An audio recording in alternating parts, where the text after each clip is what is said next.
Today, me and Tuck are going to share with you a garden you only have to plant once that will feed you for life. Let's go! Me and Tuck have been growing this garden for over 10 years and every year it gets better. This cherry tree right here is an absolute monster and it's kicked out so much food for us and will continue to for the rest of our lives. The other cherry tree that I just put in about 4 or 5 years ago behind me here too, this one finally reached peak production this year and it will continue to kick out food basically forever. Swing over this way too. As we pass some annuals, like some tomatoes and stuff, you can see this bed is loaded with them. There's cucumbers along the edges too. We'll come over to an apple tree right here. This is my favorite variety of apple, the honey crisp apple. We'll continue to get apples from this tree and also from the tree right next to me here, the Liberty apple, for the next 30 or 50 years. We're not growing a regular garden back here. This is something different. This is a food forest.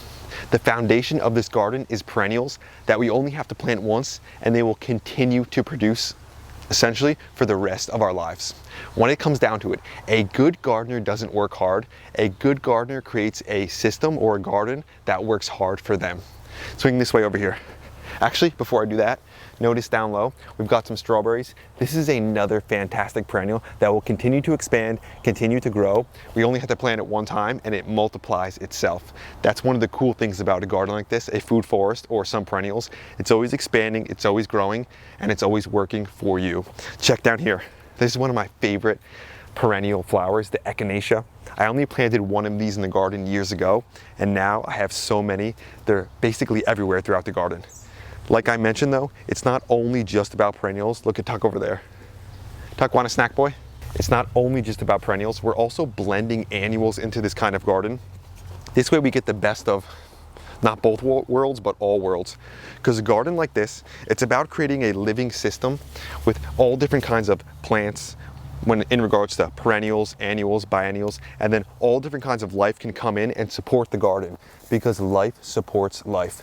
By bringing in all these different kinds of plants, it brings in different kinds of insects, different kinds of birds, and all different forms of life. And we create a balanced ecosystem back here, and it's a great thing to be a part of. This guy loves snacking on his fresh cukes right off the vine. We'll let him go to work on that. What do you think, boyo? Pretty fresh? This guy will come out here on his own and harvest his own cucumbers. I've actually had to lock him out of the garden because every time I turn around, there's another cucumber that has a bite in it. Sometimes he's a bit greedy and doesn't even finish the one he's on before he moves over to the next one. But that's okay, he can have as much as he wants because check out how many cucumbers are on this fence line right here. Like start down here, look at them down there, and then move your way up. Look at all these ones. And then over here, so many cucumbers on this fence, and it goes the same pattern the whole way down. We love growing vertical and getting the most out of this space that we have. And then notice right next to us here, there's some amaranth.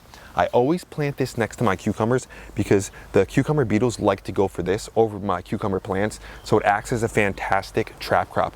It works really well. Swing back over here, let's check out a nut tree that I have in here. This is one of my tallest trees, my canopy trees. This thing will last for like over 50, 70 years.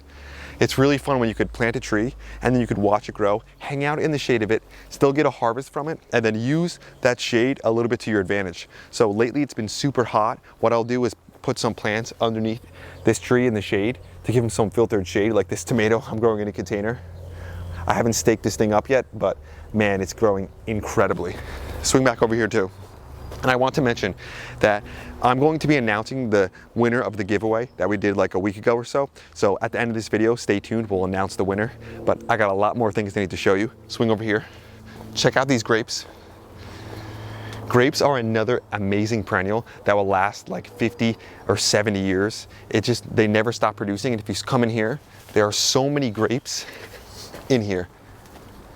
So it's really fun when the foundation of your garden is perennials. They're constantly fruiting, they're constantly expanding, they're growing, and the production's increasing as the years go on with very little work from you. Check out the fig tree over here. Another one that will last, say 50, 70 years, and it's got some figs on it. we'll come by and we'll thin some of the figs out so it doesn't try to overproduce. But this thing was small a few years ago, just keeps getting bigger. Hazelnut, another one over here. This one's got some nice hazelnuts on it. Getting a little bit of issue. Maybe it's some kind of fungus, but I'll have to spray them. Overall, really cool to be getting fresh nuts from a backyard garden. And then come over this way, we've got a pear tree. This one will continue to produce for another 50, 70 years. Some pear trees will even last over 75 years. And this is my favorite variety, the Chijuro pear. They're still small, but that's okay. It's a late producer for us. And then we've got asparagus back here. These asparagus will continue to produce for 30 years or more. And it's a fantastic plant. When you have so many different kinds of perennials, when you have a high level of diversity, it's fun. There's always a harvest for something. First it starts with asparagus, then it moves to strawberries, then we're getting cherries, and then all the berries come in, the raspberries, the blueberries, the blackberries, and then it switches over to something like, well, we got the currants in there too. Then it switches over to something like your apples and then your pears at the end of the year. And you can't forget about the peaches right in the middle. So it's really fun when you have a garden, when there's always something new ready to be eaten. It's a blast to be out here. Time to check out the other food forest. Let's start with the peaches. This tree is loaded. We're gonna get a massive harvest from it this year. And then swing around over here, I'll take you through this forest. We've got some apples. These ones are quite large, looking really healthy. And then to the right of me here, this is my earliest producing apple tree, the Williams Pride apple. These things are getting big already. They're ready so early in the year. I think it's like maybe late July or August, as opposed to some of your apples that aren't usually ready till like September or October. Come this way. We've got grapes that are just taking over. I've got to prune these back a little bit, but it's hard for me to just not grow so much stuff along the fence line. Take a pan of the food forest. That persimmon tree is getting huge. The hazelnuts are large. I mean, this whole backyard used to be grass. Now it's just so much food. And like I said, every year we're getting more because it's constantly getting bigger, expanding and growing. Check out down here. We've got a lot of beautiful annuals. Nice Ruby Perfection cabbage. Another cabbage over there. Cauliflower that's ready to be picked. More of the same, similar theme on this side here. Come this way, we've got basil. We've got some beans that are starting to produce. I'm gonna grab some dragon tongue beans and some other harvest in just a second. And check out the tomatoes. We're talking 20 tomato plants in 20 square feet. 20 different varieties and they are loaded. Look at the health of these and look at the level of production. That's what we love to see back here. Let me bring you over to another perennial that's going to produce for say 50 or 70 years. Right here, the blueberries. Look how much fruit are on these. This is getting so close to starting to ripen, these blueberries here. The amount of fruit on this just blows me away.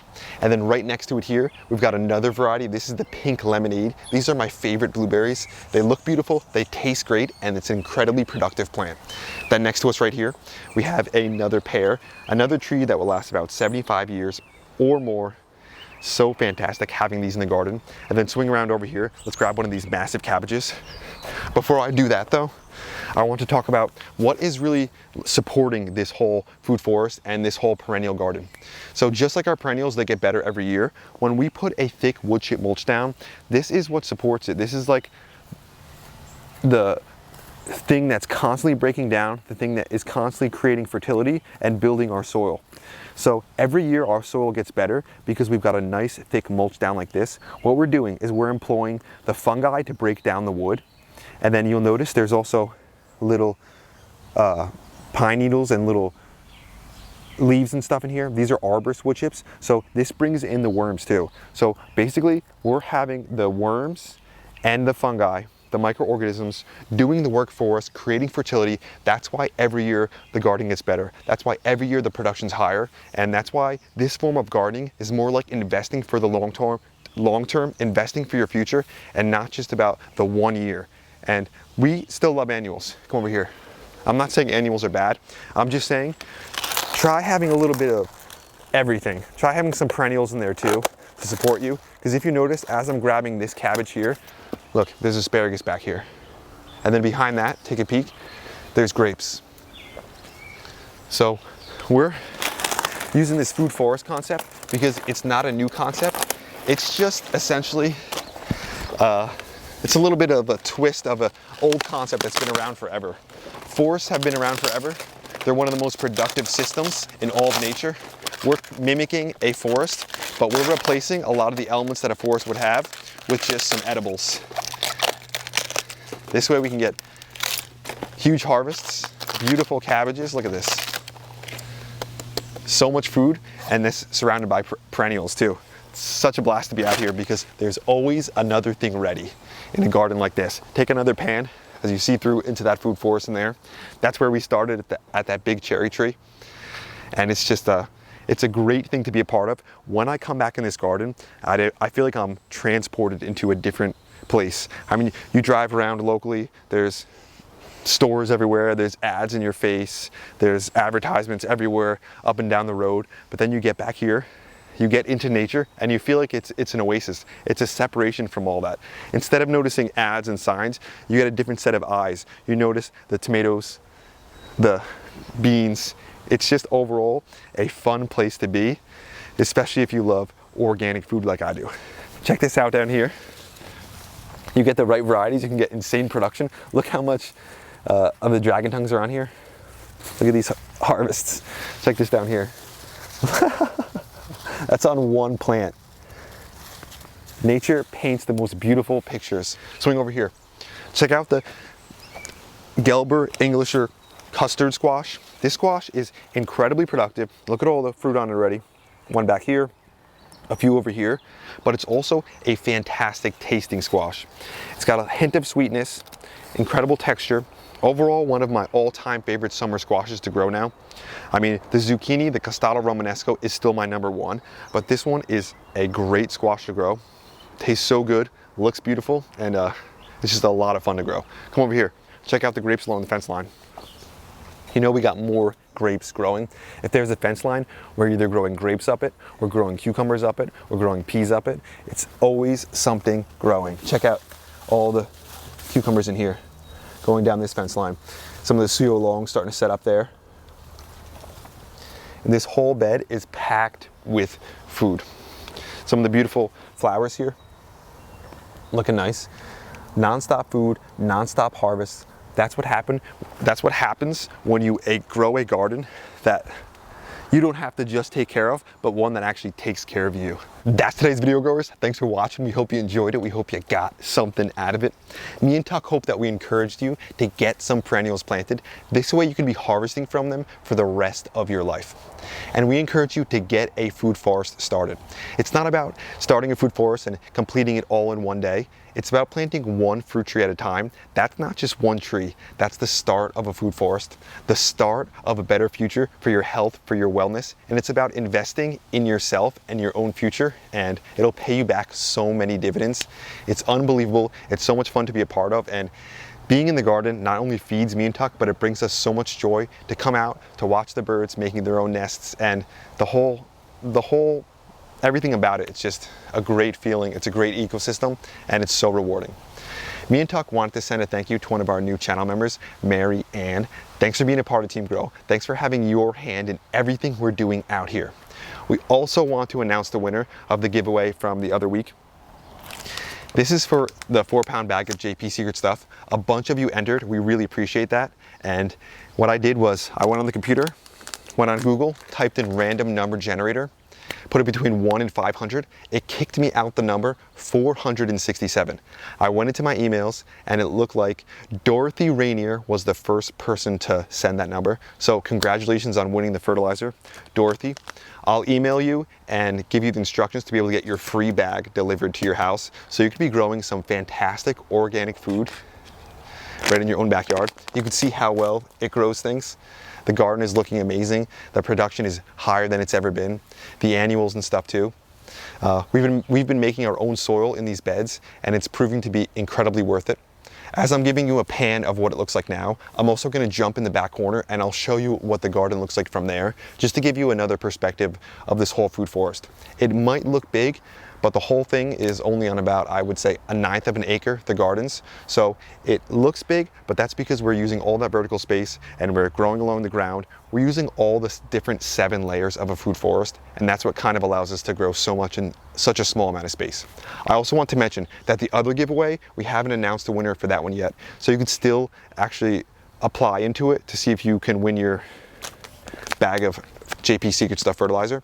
Just send an email to hello@teamgrow.us, put JP and then guess a number between 1 and 500. In the next video, I'm going to announce the winner, and then maybe you can get your own free bag of JP Secret Stuff, because we want to get this in more people's hands, because we're really proud of how well it grows plants. We had a blast. We hope that you guys got some value out of this video. Tuck and James will be back again real soon. We out.